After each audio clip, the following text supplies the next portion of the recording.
Welcome to Property Matters. Most of us associate the property market with online searches and for sale signs outside existing houses in established neighborhoods. We generally think of buying a home that someone else has lived in, raised their family in perhaps, looked after and loved. But there's another option you might not be aware of. Have you considered buying a house that doesn't exist yet?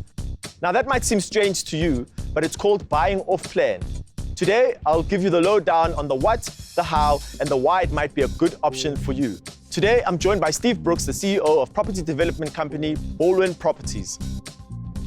So Steve, tell us, what does buying off plan mean? You know, when I first started getting into property, I thought buying off plan meant buying off the actual plans of the property. What does it mean? Yeah, it's a great misconception in the industry. Buying off plan basically means trusting the developer that he will deliver as per the drawings or the artist's impressions that he created.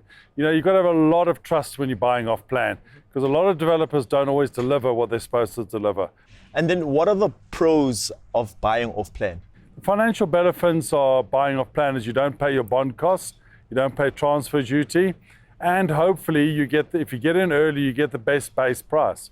What does the base price mean? The best price just means the price that was set on phase one, because obviously as we go through the project over time, we escalate the prices. Oh, okay. So if there's a new development that's coming up and you buy in the very first phase, you buy at the cheapest price possible. Correct. And then obviously as time goes on and as escalations apply, then you should be in for a nice, good capital profit over time. And then obviously if there's pros, there's definitely the risks of buying off plan. What are some of the risks associated with buying off plan? Well, the big risk is if the developer doesn't deliver at all. No, but then if it's not a decent developer, he will refund your deposit.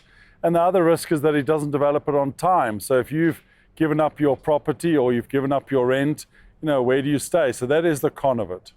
So who are the right candidates for buying off plan? In this fantastic country of ours, South Africa, everybody qualifies. It's a little bit more for entrepreneurial guys because, there is a lot of risk involved. But I think it's honest risk, choose the right developer, and everybody qualifies off plan. And then what are your personal tips for anyone looking at buying off plan? First I will choose a reputable developer, and hopefully we qualify in that bracket. I would go and get pre-approval from a bank to make sure I know exactly where I stand financially. And then I would buy in phase one. Okay.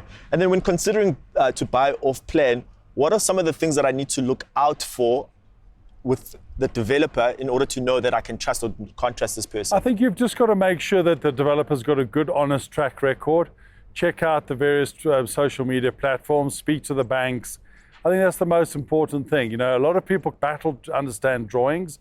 So ask them if they've got an artist's impression or a model and to get further in depth of what it's actually going to look like when it's finished. And then some of the risks associated with buying off plan is that you're the very first person to live there. So some of the defects and the snags, you're the first person to experience them. Whereas when you buy something that's already existing, you already can walk in and see what some of the problems are. If I buy off plan, move in, and the thing is falling to pieces, who do I speak to? All the property in the country is covered by the warranty from the NHBRC, which is the National Home Building Registration Council. And you basically have a structural guarantee for 5 years. And on the smaller things, you hand in a snag list and they've got 3 months to rectify it. All right, thank you so much for joining us. Thank you very much, Temba. Thank you. Appreciate it. So if you're on the hunt for a new property, I hope buying off plans opened your eyes to some new possibilities. Now, you don't have to get stuck with a 1970s idea of what your dream home should look like. Chances are, if your dream house hasn't been built yet, it's on somebody's drawing board.